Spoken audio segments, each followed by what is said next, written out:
시편 60편 1절부터 12절까지 교독하고 마지막 절은 같이 읽겠습니다. 하나님이여, 주께서 우리를 버려 흩으셨고 분노하셨사오나 지금은 우리를 회복시키소서.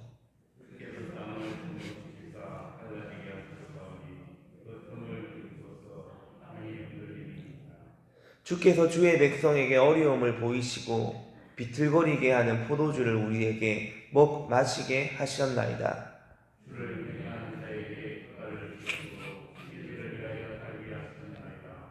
주께서 사랑하시는 자를 건지시기 위하여 주의 오른손으로 구원하시고 응답하소서.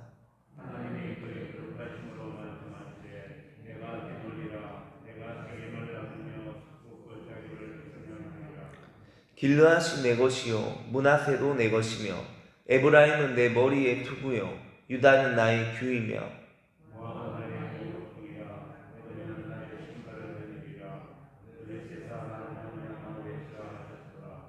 누가 나를 이끌어 견고한 성에 들이며 누가 나를 에돔에 인도할까?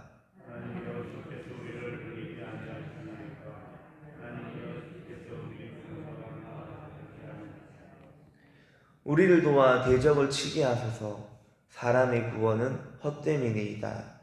우리가 하나님을 의지하고 용감하게 행하리니 그는 우리의 대적을 밟으실 이심이로다. 아멘.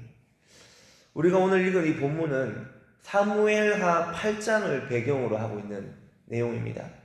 사무엘하 8장에 보면 전쟁 이야기가 나오는데, 이 사무엘하 8장에서는 전쟁에서 승리한 기록들이 나와 있습니다. 사무엘하 8장에 보면 한 가지 루틴, 반복되는 것을 발견할 수가 있는데, 먼저는 이스라엘이 주변국을 칩니다. 그들을 치면 그들이 항복을 합니다.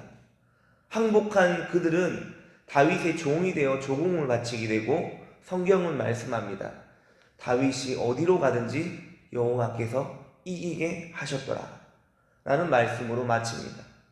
오늘 본문의 직접적인 역사적 배경이 되는 60편의 제목을 참고해 보면 다윗이 소금 골짜기에서 에돔 사람들을 쳐 죽이고 명성을 떨친 전투는 사무엘하 8장 13절 말씀으로 결론을 맺습니다. 사무엘하 8장 13절에 보면 에돔 사람이 다 다윗의 종이 되니라. 다윗이 어디로 가든지 여호와께서 이기게 하셨더라 라는 말씀으로 마칩니다. 그러나 오늘 본문을 읽어보셔서 아시겠지만 이 사건을 시로 쓴 오늘 본문은 승리에 대한 내용이 아닙니다. 승리를 바라고 있고 간구하는 시는 맞지만 그 상황을 면밀하게 들여다보면 상당히 심각한 상황임을 우리가 알 수가 있습니다. 다윗은 1절에 주께서 우리를 버려 흩으셨고 분노하셨다고 말합니다. 그리고 3절에 주께서 주의 백성에게 어려움을 보이시고 비틀거리게 하는 포도주를 우리에게 마시게 하셨다고 합니다. 이 지금의 상황은 하나님께서는 함께 하시지 않는 것 같은 그런 것처럼 느껴지는 상황입니다. 그리하여 다윗은 5절에 보면은 하나님이 사랑하시는 자를 건지시기 위해 오른손으로 구원하소서, 응답하소서라고 절규합니다. 11절에 우리를 도와 대적을 치게 하소서라고 간절히 기도합니다. 사무엘하 8장과 시편 60편은 동일한 사건에 대한 기록이지만 다른 관점에서 기록이 된 겁니다. 사무엘하는 역사서입니다. 방대한 역사서에서는 결과 위주로 간단하게 정리해야 했다면 오늘의 이 시편은 그 과정에서 어떤 일이 있었는지를 보여주고 있는 겁니다. 당시에 다윗이 북쪽에서 아람 나하라임과 싸우고 있었는데 남쪽의 에돔이 다윗이 북쪽을 치고 있는 사이에 그 틈을 타서 이스라엘 본토를 침략한 것입니다. 이러지도 저러지도 못하는 사이에 부랴부랴 다윗은 군사령관 요압을 중심으로 부대를 꾸려서 급파하게 되고 다행히도 에돔을 무찌르고 대승의 결과로 전쟁이 끝이 나게 됩니다. 오늘 본문은 성경에 기록된 많은 결과적 사건들이 어떠한 과정을 거쳐 왔는지를 충분히 더 알게 해주는 귀한 근거가 됩니다. 대승의 결과만큼이나 그 과정이 중요합니다. 모든 과정이 직선적으로 곧바로 결과로 이어지는 것이 아닙니다. 험난하고 절망스러운 과정이 수반되기도 하는 것입니다. 그러나 도중에 어떤 일이 일어났든 결과만 좋으면 된다거나 하나님은 최고의 결과를 준비해 놓으셨다고 간단히 말하는 것은 진정성이 없는 모습입니다. 만약에 그렇다면 다윗은 이 시를 쓰지 말아야 했습니다.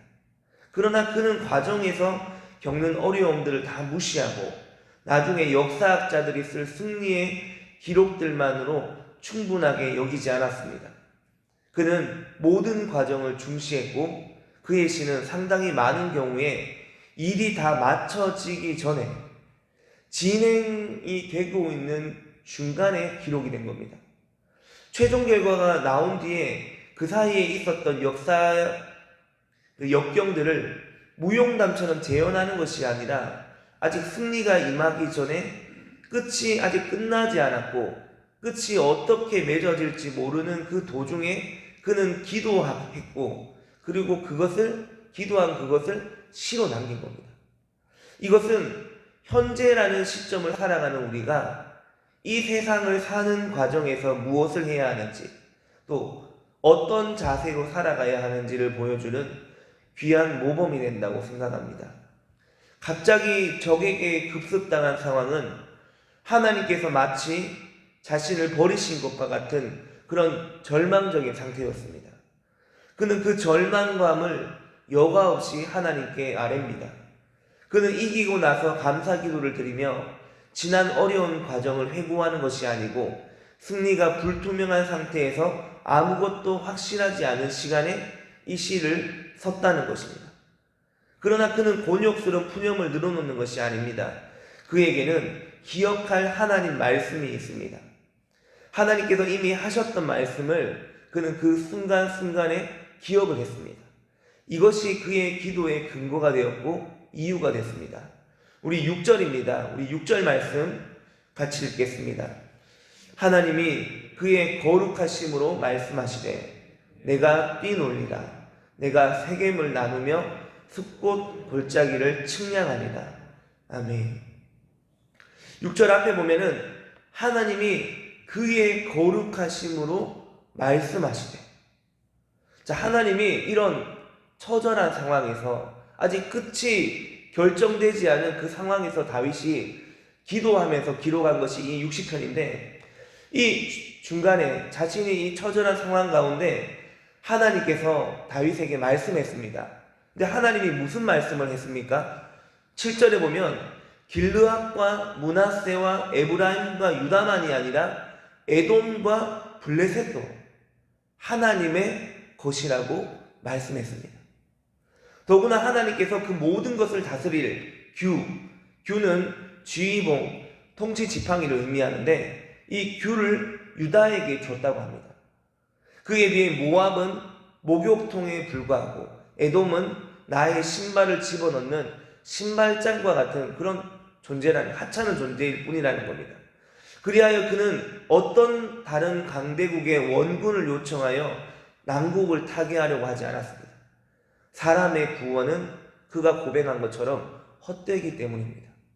그리하여 오직 다윗은 하나님만 의지하겠다고 선포합니다.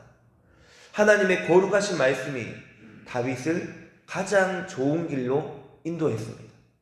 여러분, 기도는 하나님의 말씀을 기억하는 시간이고 그리하여 하나님의 인도를 받는 순간인 줄로 믿으시기 바랍니다. 다윗의 기도의 결론은 이것입니다. 우리 12절 말씀 같이 읽겠습니다. 우리가 하나님을 의지하고 용감하게 행하니니 그는 우리의 대적을 밟으실 이심이로다. 아멘. 12절에 보니까 우리가 하나님을 의지하고 용감하게 행하니, 바로 이 기도와 함께 다윗이 어디로 가든지 여호와께서 이기게 하셨더라라는 사건이 이루어진 것입니다. 그런데 여러분, 다윗이 멋지게 기도만 했습니까? 그게 아닙니다. 그의 기도 내용 자체가 하나님을 의지한다는 고백과 함께 용감하게 행하기를 원한다는 간구요, 용감하게 행하겠다는 순종의 다짐이었습니다. 시편의 저자는 하나님을 의지하는 것이 무슨 뜻인지 잘 알고 있었습니다. 그것은 바로 하나님을 의지하고 용감하게 행하는 것입니다. 다윗이 이긴 것은 그가 의지한 하나님이 하신 일이었습니다. 여호와께서 이기게 하셨더라. 그리고 하나님께서 이기게 하신 것은 다윗의 순종을 통해 이루어졌습니다.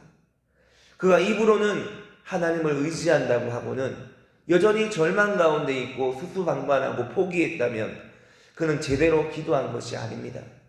그 기도는 응답되지 않았을 것입니다.